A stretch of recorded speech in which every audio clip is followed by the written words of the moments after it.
Welcome to Nomad Media, Automotive Tales, where we tell vehicle stories, a little bit of history, and some unique and personal experiences. Let's get right into it.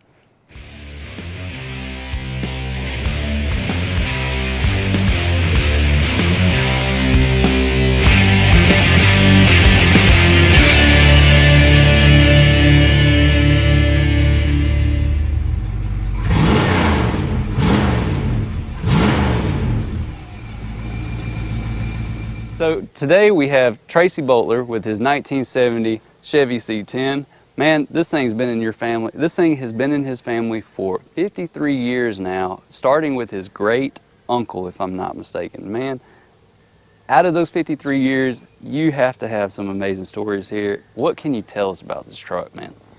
Well, like we talked earlier, my great uncle bought it new in 1970. A few months after he bought it, they lived in Jasper, which is in Walker County. We were living in Decatur.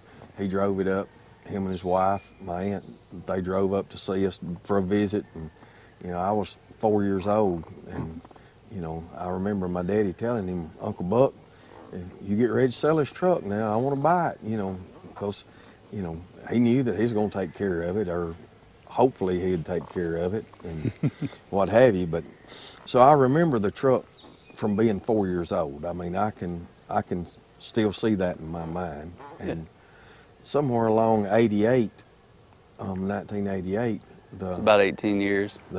Uncle Buck was ready to sell it. So, and he called, and my daddy actually, was able to go buy it from him then.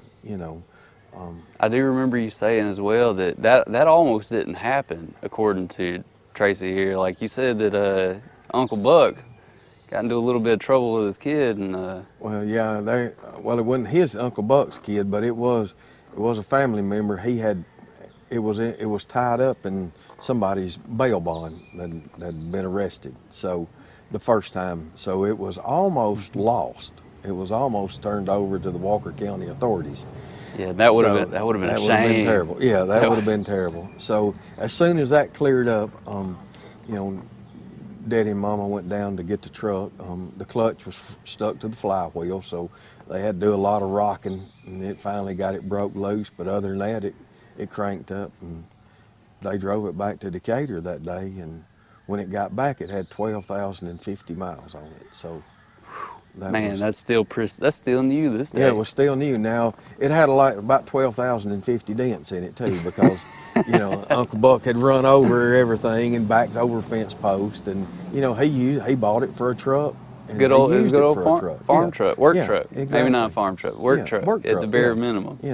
And so it just that story kind of worked out, and we started kind of straightening up the dents on it and working on it and what have you. And the whole time I'm like, man, I really want that truck. I got to have that truck. And I was young, just got married, had a daughter, and didn't have any money. So, ended up, my daddy sold me half interest in it in '89.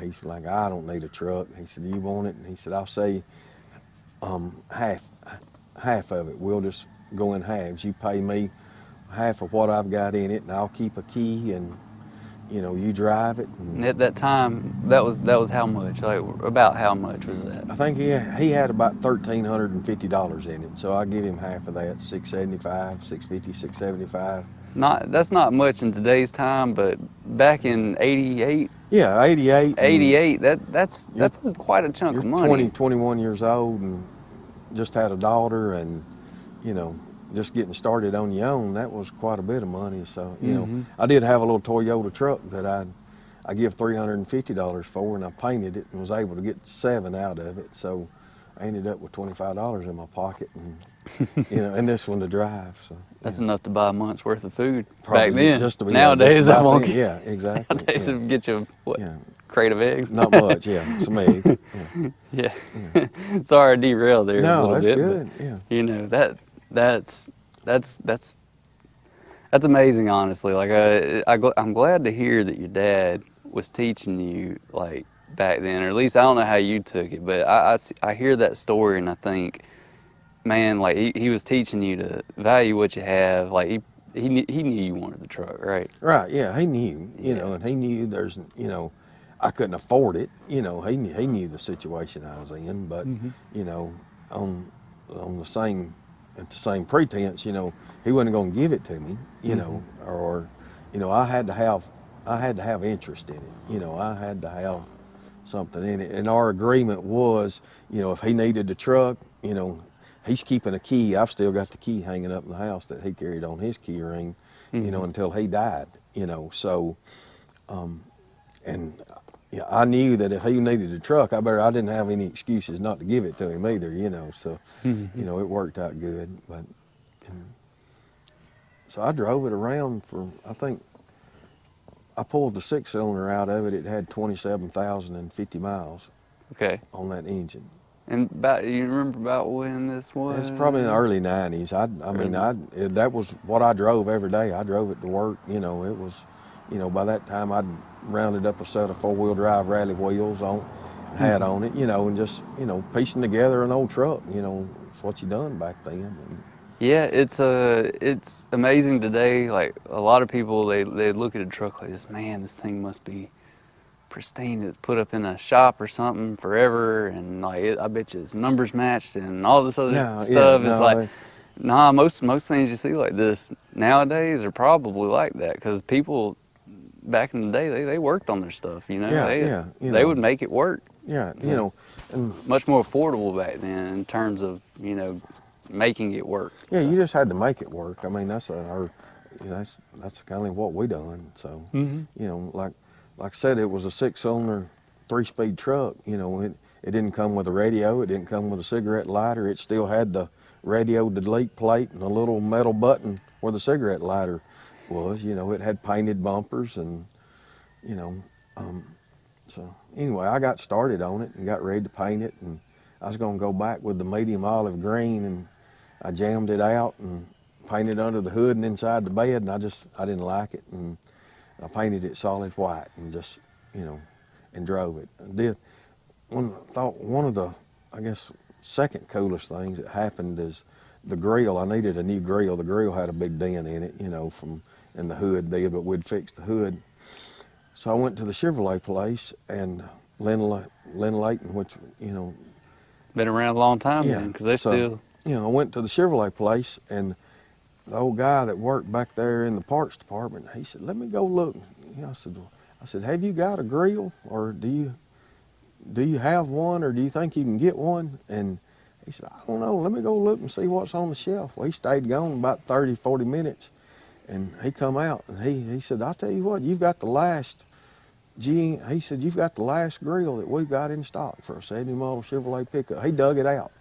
And so, you know, I was able to get it, you know, and that's the grill that's in it today. You know, it's, you know, and you can tell it's got some age on it, and it's got some wear, and like the bumpers come off of other old trucks I drug home. You know, they weren't new bumpers, but they kind of match, you know, the rest of it. So. Well, they look great with this chrome. Like, I mean, this truck, the chrome really sets it off. Like, you know, it looks really good. Now, I'm not saying painted bumpers are all that bad either, but like, the chrome on these trucks, it makes them look really good. Yeah, it does. It helps. So. Yeah, it definitely does. I know that you were talking about with me earlier, like, not to shade anyone's idea here. We do talk beforehand. Yeah. Oh, but, yeah. you know, you're telling me earlier, like a lot of your parts on this truck do have stories like that. Like I think one you were mentioning to me were the ones about the wheels here. Yeah, the wheels, I bought those in the spring of '97. Son Dylan was born in June of '97. So I was figuring that'd be the last big item I'd get to buy for a while, knowing that he was going to be born. So I did buy those. Those are Roger Miner's Vision wheels, you know, from winter, and that's some of the first ones that he was putting out. So, you know, they've been on there since 1997. And Yeah, they look really good. yeah, Like if they could stand polishing, but they, you know. well, you drive the truck though. Yeah, I drive the truck. You drive the truck though. Yeah, so because I mean, to polish them, you just if you polish aluminum wheels and then you wash it, you're gonna have to polish them again. You know? you're almost gonna throw away your time there. Yeah, they're gonna get spotted up. So yeah. But no, I drive the truck. I enjoy driving it. That's, you know, we go to a few car shows, a few cruise-ins, but, you know, Yeah, my actually, main enjoyment, you know, is driving, you know, so. yeah, and you were telling me about this old radio you got up here in it too, with the old 8-track up Yeah, in it. it's got Like an 8-track. It's got a working 8-track in the it, the yeah. truck originally didn't have a radio in it. Now he's done a lot of work that he hasn't mentioned here yet. Like Oh, he's yeah, he's yeah. done put an 8-track, and you're gonna have to tell me because I'm gonna miss out on some of it. Like 8-track, AC. Like tell us Oh, about yeah, that. You yeah. know? Well, and somewhere in the early 90s, I pulled the 6-cylinder and the 3-speed out of it and, you know, changed it. I bought another 72 GMC and got the engine, transmission, power steering, power brakes, air conditioner, put all that on this truck then, you know, because I intended on keeping it. You know, I knew when I got the key the first day I was going to keep it. And so I wanted it like I wanted it. I didn't want to, you know, there's not many 24, 25-year-old boys wants a 6-cylinder 3-speed truck. You know, you want a Right. V8 and an automatic. So, Oh yeah. you know, that's, Won't be able to put your foot down yeah, and yeah. it burned rubber. Yeah, exactly, yeah. And, yeah, so that worked out good. But, you know, and I drove it every day up until, I think, February of '05. February '05. Okay, yeah. That was, I mean, I raised 2 kids in that truck, you know, car seat buckled in, sweating in the summertime, no air conditioner, you know. You know, it had air on it for a long time, but half the time it didn't work, you know, but that was, you know, that was just life. And Part of the charm though is having windows down, rolling down the street, like even without the AC. You know, the AC is nice; it's an amenity. it is, But it is. you know, you've got these nice vent windows Yeah, on the this vent thing. windows. Like Yeah, the vent windows you put open in a them lot of up. air. Yeah, you better not have anything on the dash you want to keep floating around, a paper or a check or a $5 bill, because it'll go out when you open the vent windows. But Oh yeah. they do bring in a lot of air, you know. Yeah, that's part of the charm though. That's you know, just part of it, you know. Yeah, you have to kind of enjoy it, like take it as it is for what it is. Like Exactly, you it's know. not a new car. You No. don't have perfectly working AC, and everything doesn't work perfectly in it all the time. So it's like, but when the things work though, it's just right. Yeah, yeah, It's exactly. just right. Yeah. So that's, you know, I enjoy it. I'd rather have the window down, my arm stuck out, and, you know, and you find out you make a lot of friends. You know, you go to Lowe's, you go to Kroger, you know, you always find somebody who wants to talk and Yeah, wants to see your truck or wants to talk. You know, that's you anything. drive the Charger. Yeah. Anything in an old car, Oh, man, yeah. or old vehicle at all. Exactly. They're like, man, it runs and drives. It's on the road. It must be amazing, you know. Yeah, yeah. A lot of people don't understand though. Like, hey, you have to like old cars to really want to Yeah. own one. Like, if Yeah. you don't like them, it's hard to want to own them. Yeah, exactly. I mean, it don't drive. I mean, it don't drive the best in the world. You know, I mean, it's got 10-inch wheels on it. You know, what do you know? What do you expect? Yeah, I mean, it's 53 years yeah, old. it's 53-year-old. You know, the suspension on it. A lot of the suspension is original to it. You know, you know the.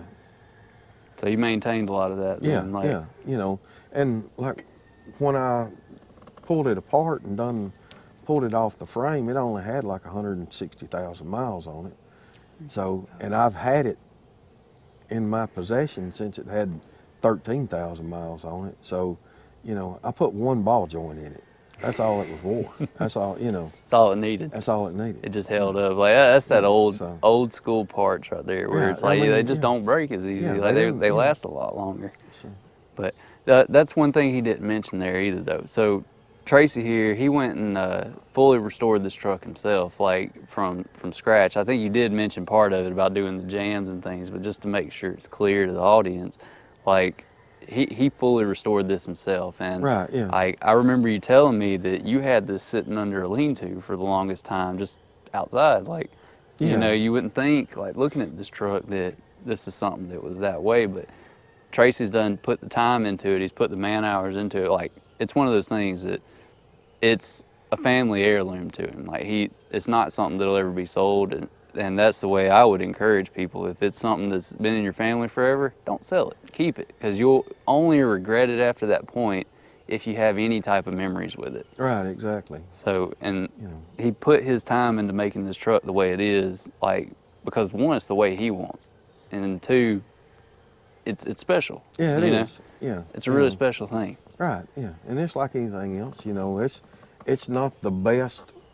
You know, the best restoration job that money can buy. It's not, and that's not what it's all about. You know, it looks good going down the road, and I like it, and you know, and I preserved it. I took it apart. You know, one of the main reasons was to take it all the way apart was to preserve it. You know, because you know there's a pickup truck load of dirt that'll come out of it. You know, you can. So Any nook and cranny on these things, if it can get dirt in it, there's dirt there. yeah, there's So, dirt in it. Exactly. Yeah. So tell me, Tracy, what convinced you on the side pipes here? Like, that's not the way they were, right? No, to run them out in front of the wheels like that. Yeah. Well, like I said earlier, you know, when I changed it to a V8 and put the automatic transmission in it, the exhaust it had dual exhaust on the truck that I got the engine and transmission and all the other parts out of. So, you know, it didn't really work out on a short wheelbase truck. So I bobbed the exhaust off below the bumper, and I didn't like that. So the way that it looked, because they run straight out underneath the bumper. Okay. And so I cut them off up here underneath the muffler, well, and just straight. Well, it had a lot of rumble to it, you know, anytime you got one just bellowing out in front of the rear end. So I got looking, and, you know, I'm like, well, I ain't got any money, so I don't want none available right now. So I took those old pipes, and where the crossover pipe went over the rear end, you know, I cut it off, and it had a pretty good angle on it. And I got to looking, well, it worked out just right to turn out in front of the tire from where the mufflers were. So that's what I done. I went to, I think, AutoZone or Western Auto, and got some cheap chrome tips and put on it. And, you know, when I put it back together, you know, I'm like, you know, I think when I had the exhaust run on it after I put the truck back together, it was, I'm like, I believe that's the way I'm gonna do it. I mean, that's the way I'd had it all those years. So I got a lot better mufflers and a lot better exhaust system on it now than I did then. But do you still have the rear end hump? Is that hump still in these pipes? Like, or is these still the same pipes? no. Okay, so these are more like, yeah. Okay, I was about to say, like, that's, wow. After I put the truck back together, you know, and the pipes that were on it were rotten, you know, what have you. But after I put it back together, you know, Gonna replace it. Yeah, and somewhere, I don't even know what year I got finished with it. Somewhere 2015, 2016, somewhere along in there, 14. Hard to say. I can't even remember exactly. But when I carried it to the muffler shop, I'm like, I'm just gonna have them run out like that. Run it out right in front of the tire. Yeah. So. All right, man. Well, hey, let's get to hearing these exhausts then. Like, Okay. you know, All let's right. do that.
So there you have it, guys. That's Tracy Boteler's 1970 Chevy C-10. Man, this is such a cool truck. Like, I love the story. I love that it's been in your family forever, and like, you're not selling it. It's not for sale. You mentioned that.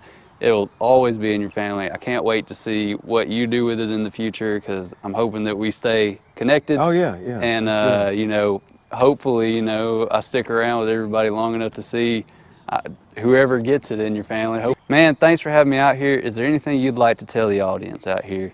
No, I mean, I appreciate you coming, Brian, and being interested and trying just to keep the whole car guy thing alive. I mean, that's, keep them rolling. That's what it's all about. Enjoy it. I mean, that's, and you and I see things a lot alike. I know that there's a lot of money tied up in a lot of cars, and they got to stay tucked away. But enjoy it, drive it. I mean, Yeah, there's no point in having your money tied up in if you can't have fun with it. You can't leave here with it. So might as well enjoy it. Enjoy it. Yep. And if you enjoy driving it, drive it. If you enjoy looking at it, look at it. But I enjoy driving, and that's the way I put it together. Is, so when a rock hits the side of it, I don't get a bellyache. I'm like, oh well, we'll touch it up or we'll leave it. We'll fix it later. Yeah, exactly. Tracy, thanks for having me out here, man. I appreciate it, buddy. I appreciate it Yes, as well. sir. And with that, we'll see you in the next one. Thank you.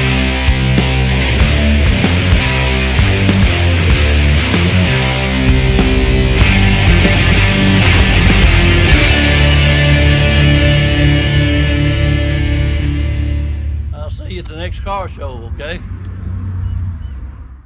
All right, guys, I hope you enjoyed that one. Be sure you like, share, subscribe, and I'll see you in the next one.